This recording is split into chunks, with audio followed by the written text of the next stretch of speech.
Dentro de los virus tenemos que diferenciar que el virus se categoriza por su tipo de ácido nucleico. Puede tener ADN o puede tener ARN, pero no tiene los dos. Los virus principalmente tienen dos componentes, una cápside y una cubierta. La cápside es propia de cada virus. Recordemos que los virus no tienen un mecanismo propio. Ellos usan la maquinaria enzimática de la célula hospedadora para poder replicarse, poder conformarse y poder ensamblarse para posteriormente causar los cuadros de viremia. La cápside está conformada por el ácido nucleico, que puede ser el ADN o el ARN, y por una cubierta proteica, que lo que forma es la nucleocápside. Esta cubierta proteica, principalmente en algunos virus, tiene características muy singulares. Por ejemplo, en el VIH, esta cubierta proteica está formada por las proteínas P24, que entran como parte del diagnóstico de los métodos directos en el caso del virus de VIH. Además, los virus también tienen una cubierta, y esta cubierta está compuesta por la membrana lipídica que es propia de la célula hospedadora.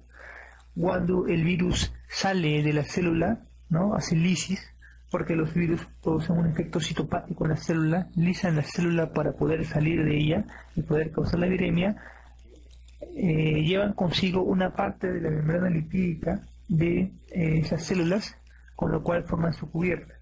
Además, esos virus tienen proteínas que pueden ser estructurales, como en este caso proteínas propias de la nucleocápside, o proteínas que tienen funciones principalmente fisiológicas, como la transferencia de material genético, las propiedades antigénicas o la protección misma del genoma. Dentro del ciclo del viral o dentro del ciclo de infectividad viral, vamos a ver cinco etapas. La primera etapa es la etapa de adhesión, en la cual consiste en una interacción de este virus con receptores celulares propios de la célula huésped.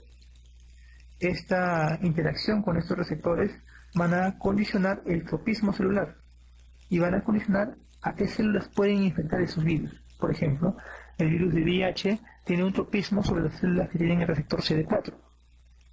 Entonces, ese virus de VIH va a infectar solamente a aquellas células que tengan este receptor.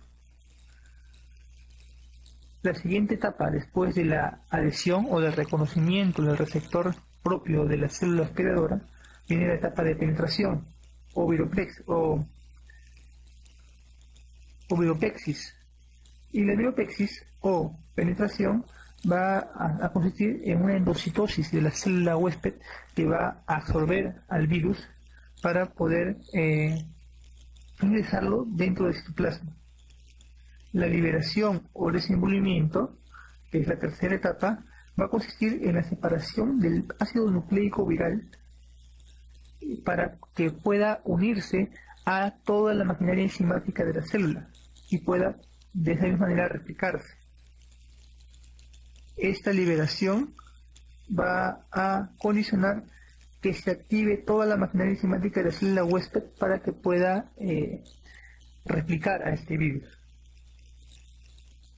Posteriormente, luego de la réplica, va a darse la etapa de la síntesis de los componentes virales, o sea, este ARN que se ha replicado, ARN o ADN que se ha replicado dentro de la célula huésped, va a producir proteínas para que conformen nuevos viriones y puedan reproducirse, valga la redundancia.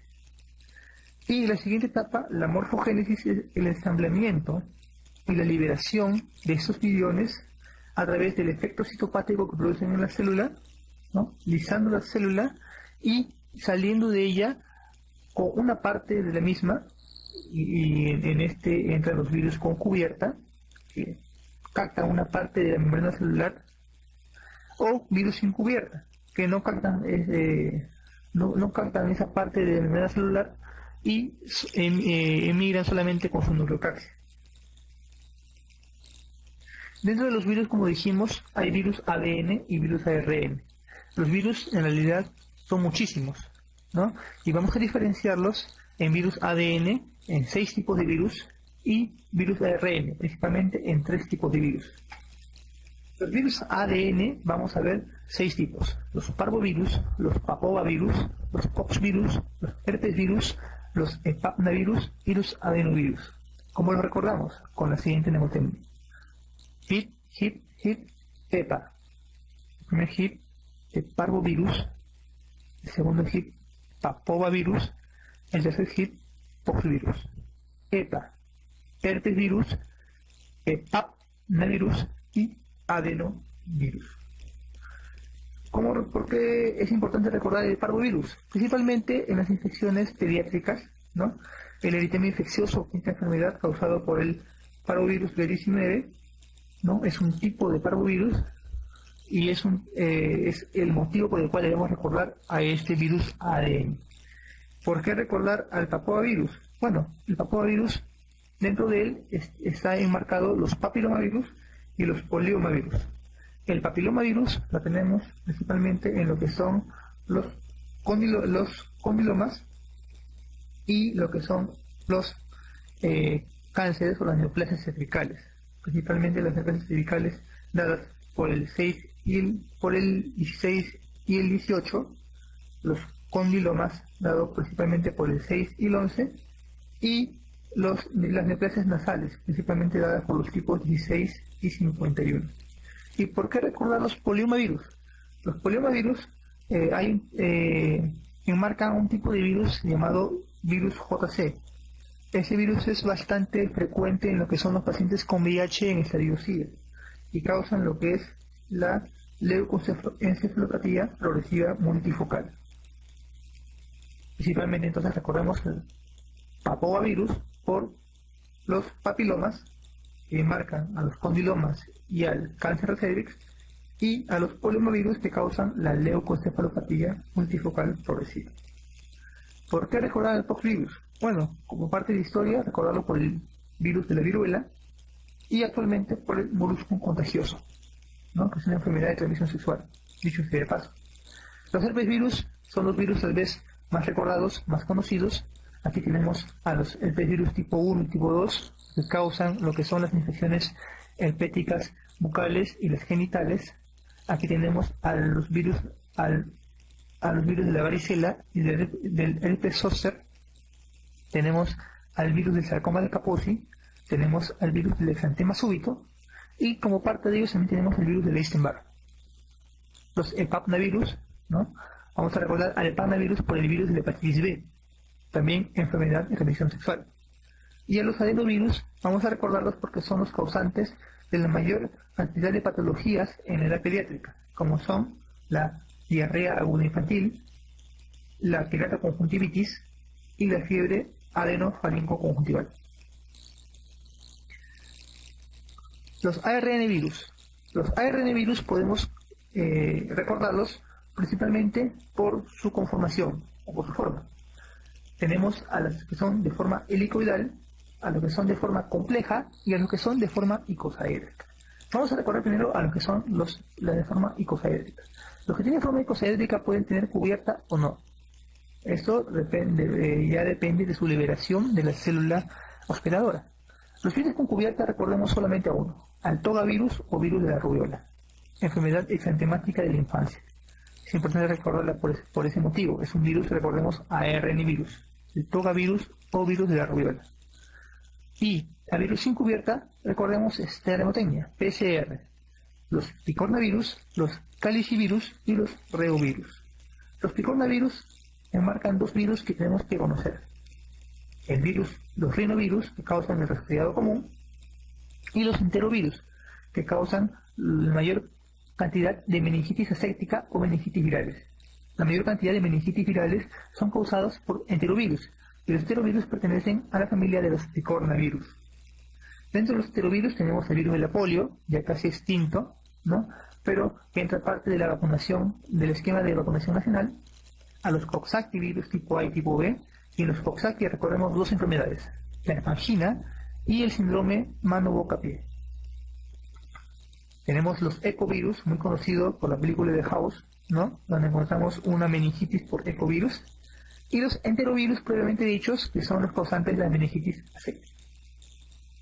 Dentro de los calicivirus vamos a recordar al virus del Normal o de la hepatitis E, ¿no? Es un virus que se transmite a nivel oral.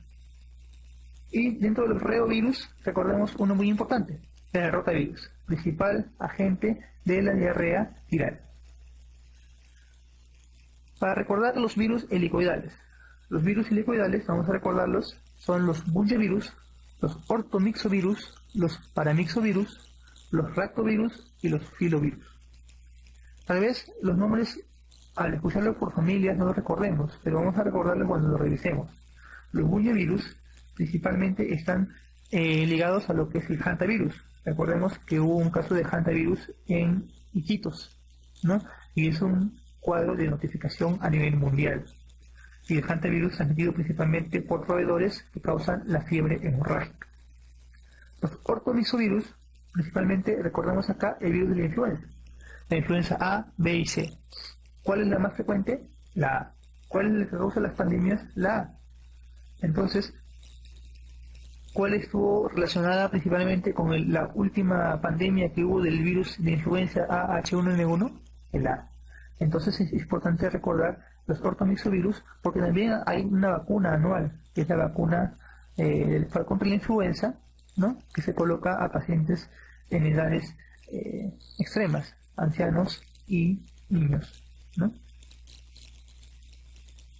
Dentro de los paramixovirus vamos a recordar al virus de la parainfluencia, ¿ya? Al virus de la parainfluencia que causa el croup, es el principal agente del croup, a los morbillivirus que causa el sarampión y a los neumovirus que causan la bronquiolitis, el virus sincicial respiratorio.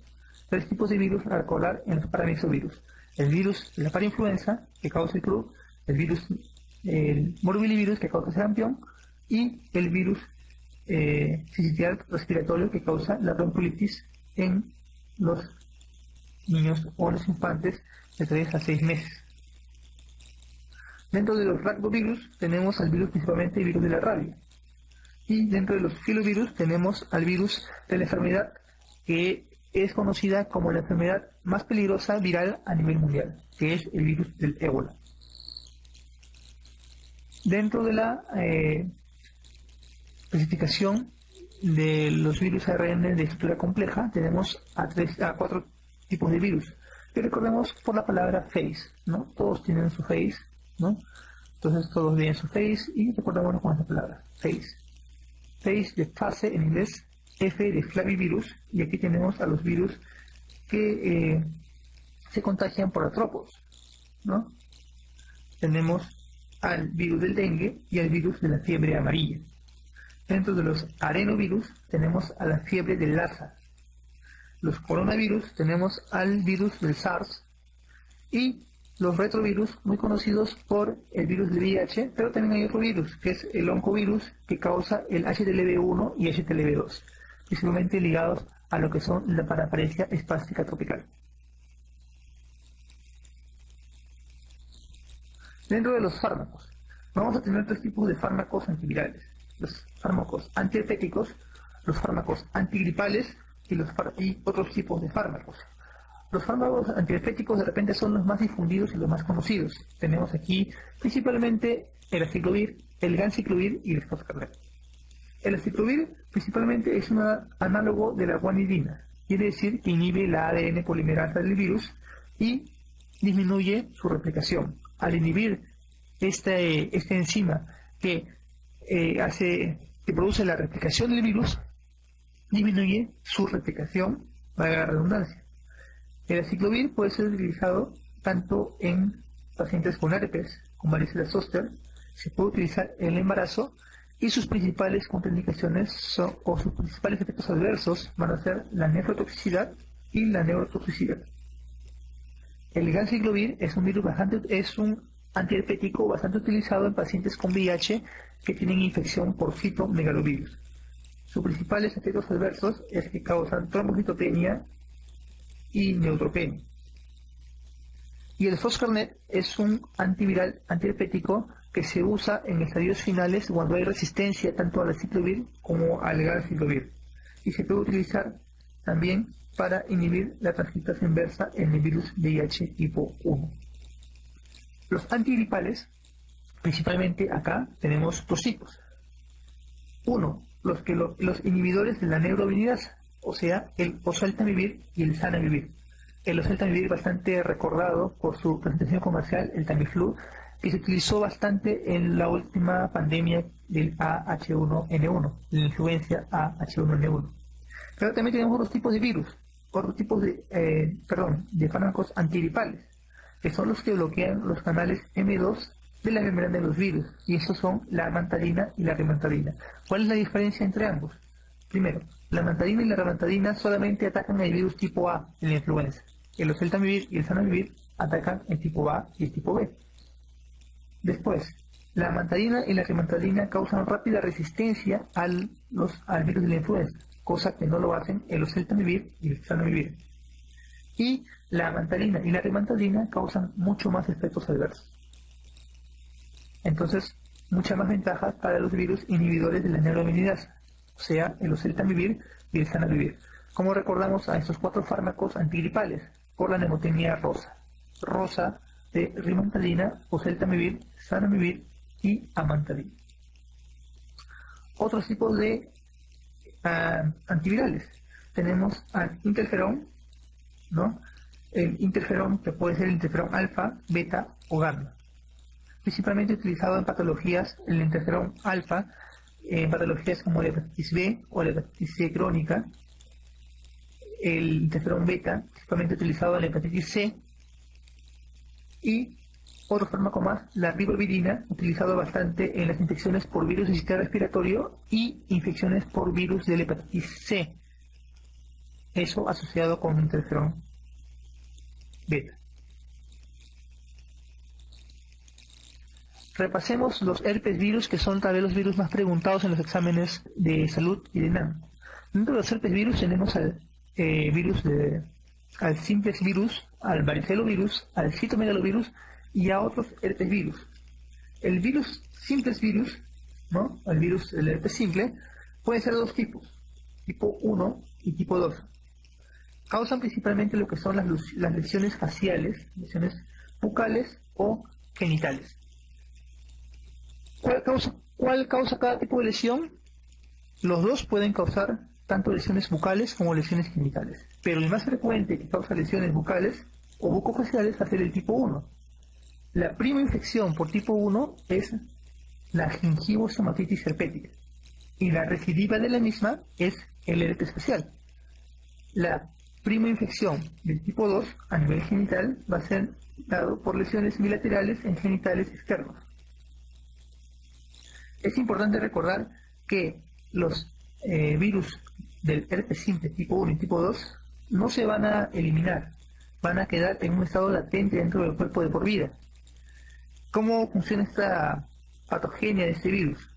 El virus va a penetrar por mucosas o por rosaduras a nivel del cuerpo, va a migrar a nivel de las neuronas ganglionares y va a mantenerse a ese nivel. Y cuando la inmunidad baja o cuando hay exposiciones a rayos ultravioleta o a un trauma cutáneo, ese virus puede reflorar. Es por eso que encontramos personas que pueden tener varios eventos o varias recidivas de herpes facial, porque sean por lesiones traumáticas, sean por exposición a mucho sol, o sea por inmunodeficiencia, pueden presentarse estas recidivas. Entonces recordemos que es pregunta de examen. La prima infección de herpes virus de tipo gingivostomatitis herpética va a ser principalmente por tipo 1, pero también puede darse por tipo 2. Y la prima infección en lesiones genitales va a ser principalmente dada por el tipo 2, pero también puede darse por el tipo 1. Dentro de lo que es el varicelovirus tenemos a dos patologías, la varicela y el herpes zóster. La varicela, que se va a tocar más ampliamente en la parte de pediatría, y el herpes zóster, que principalmente se trata de lesiones vesiculares que enmarcan un dermatoma, ¿no?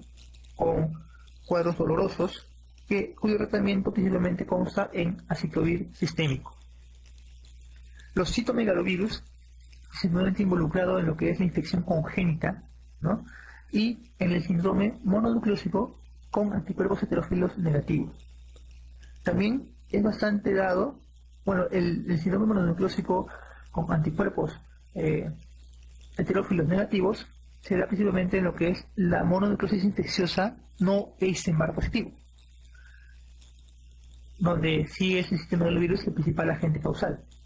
Pero también puede haber infecciones por citomegalovirus en pacientes VIH positivo en estadio SIDA. Y estas lesiones o estas patologías se van a dar principalmente por cuadros de retinitis o cuadros de esofagitis. Otros tipos de virus son los virus de tipo 6, ¿no?, que causa la roceola o exantema súbito, y el tipo 8, que causa el sarcoma de Kaposi, principalmente en pacientes VIH positivos. Pero tenemos otro tipo de virus, que son los linfocriptovirus. Y dentro de esa categoría, que también pertenece a lo que es el virus del herpes simple, va a estar el virus del Epstein-Barr. Y el virus del Epstein-Barr va a causar el síndrome mononucleósico con anticuerpos heterófilos positivos. Esto es la mononucleosis infecciosa. Pero no solamente produce la mononucleosis infecciosa, también puede producir otras patologías como es el carcinoma nasofaringio, el linfoma tipo Burkitt, muy frecuente en pacientes con VIH, en estadio SIDA, y la leucoplasia villosa oral, también presente, bastante frecuente en pacientes con VIH-SIDA. El síndrome mononucleósico. El síndrome mononucleósico se va a presentar, o se va a caracterizar, mejor dicho, por 5 aspectos. Y vamos a recordarlos con esta mnemotécnica. Recordemos que la mononucleosis infecciosa se le llama en el argot popular como la enfermedad del beso. Y beso muchas veces le decimos chape. Entonces vamos a recordar el síndrome mononucleósico como chape. C de calentura, o sea fiebre. E de hepatosplenomegalia. A de adenomegalias, principalmente esas son cervicales, anteriores y posteriores. P de faringitis, vamos al inglés, faringitis, más odinofagia intensa. No es solamente faringitis, sino que duele bastante al ingerir alimentos. Y E de hemograma. ¿Por qué hemograma? Porque en el hemograma va a haber alteraciones características, que es una linfocitosis de más del 50% de linfocitos en el conteo relativo. Pero esta linfocitosis va a ser una linfocitosis atípica. Va a haber linfocitos atípicos que van a ser linfocitos T, que están presentes o se van a ver alterados dentro del raspado o del frotis. Estas 5 características van a conformar lo que es el síndrome mononucleósico, pero hay 3 de ellas que son las más preponderantes: la fiebre, la adenomegalia y la faringitis con odinofagia. Y es por eso que muchas veces se considera como como la triada principal del síndrome mononucleósico o de la mononucleosis infecciosa: fiebre, adenomegalias, faringitis. Pero recordemos que también se encuentra la hepatosplenomegalia como parte del compromiso del RES y alteraciones en el hemograma.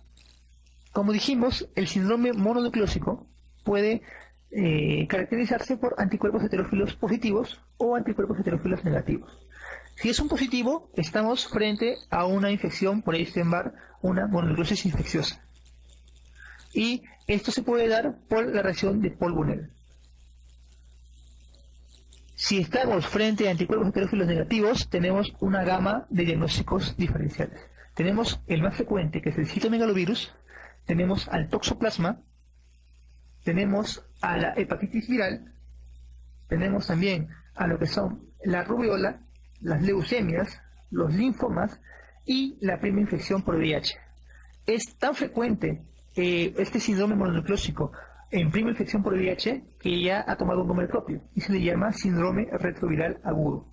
Y es por eso que en un paciente joven, soltero, que tenga un síndrome mononucleósico con anticuerpos heterófilos negativos, siempre se solicita prueba de ELISA para VIH. Algunos aspectos que pueden diferenciarlo de la mononucleosis infecciosa por Epstein-Barr va a ser, por ejemplo, en el citomegalovirus, ¿no?, presenta una esplenomegalia de menor intensidad que en la mononucleosis infecciosa. En el toxoplasma, las adenopatías principalmente son cervicales posteriores y no presenta faringitis, a diferencia de la monoclosis infecciosa. En la hepatitis viral, el compromiso de las transaminasas es mucho más elevado que en la monoclosis infecciosa. En la rubiola, las adenomegalias son principalmente suboccipitales o retroauriculares y presentan un rash característico que hace el diagnóstico de la rubiola. Y bueno, dentro de la primera infección por VIH, este síndrome retroviral agudo, el diagnóstico principalmente se va a dar por PCR del ARN viral. Recordemos que durante esa etapa del síndrome retroviral agudo es un periodo de ventana. Entonces, las pruebas serológicas como el ELISA o el Western blot van a ser negativas en estos pacientes con primera infección por VIH. Para la infección por la mononucleosis, principalmente la primera infección, vamos a observar la inmunoglobulina M, ¿no? Antígeno de cápside viral positivo o elevado, o los antígenos nucleares, el anti-ETNA, esto que se eleva entre las 3 y las 6 semanas post-infección. El tratamiento del síndrome mononucleósico principalmente es sintomático.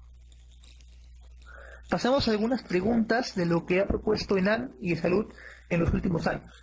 La gingivostomatitis herpética es la forma clínica más frecuente de la infección primaria debida a. Recordemos que la gingivostomatitis herpética es dada por los simples virus, y los simples virus pueden causar lesiones bucofaciales o lesiones genitales, tipo 1 y tipo 2. Y cualquiera de estas dos puede causar una gingivostomatitis herpética. Pero ¿cuál es el más frecuente? El tipo 1. El sarcoma de Kaposi es producido por, recordemos que el sarcoma de Kaposi, que se presenta en pacientes con VIH, ya en estadio SIDA, principalmente se va a dar por el herpes tipo 8. Un varón de 20 años que nota lesiones eritematosas, pruriginosas y dolorosas en la región escrotal, antecedentes de relaciones sexuales hace 5 días, y el examen clínico presencia de vesículas y úlceras eritematosas en bolsa escrotal. ¿Cuál es el diagnóstico? Aquí nos enmarcamos dentro de lo que es el síndrome de úlcera genital en las enfermedades de transmisión sexual. Y cuando encontremos unas lesiones dentro de estos síndromes, tenemos 3 patologías: herpes, sífilis y chancroide. Pero la sífilis y el chancroide van más para úlcera, y más para vesícula va lo que es el herpes viral. Y el herpes genital principalmente está dado por el herpes tipo 2. ¿Cuál es la lesión dérmica del herpes zóster no complicado? Bueno, el herpes zóster no complicado es la vesícula que se extiende a nivel de un dermatoma. Recordemos que ya en pacientes con VIH ya no solamente un dermatoma, ya compromete varios dermatomas, y a eso le llama herpes zóster complicado. ¿Cuál es el diagnóstico de mononucleosis infecciosa por virus de Epstein-Barr? Incluye, aquí recordémonos del síndrome mononucleósico, recordémonos del CHAP, ¿no? El CHAP, recordemos, calentura, hepatoplenomegalia, adenopatías, faringitis con odinofagia y hemograma. Pero recordemos que de ahí, en la parte clínica, usan una triada, que es fiebre, que es faringitis y que es adenopatías o adenomegalias. La infección por virus de Epstein-Barr se ha asociado a los siguientes procesos neoplásicos malignos. Recordemos que el Epstein-Barr causa la mononucleosis infecciosa con anticuerpos heterófilos positivos, pero también causa otras patologías, como son el carcinoma nasofaringio y el linfoma de Burkitt y la leucoplasia villosa oral. Clave C.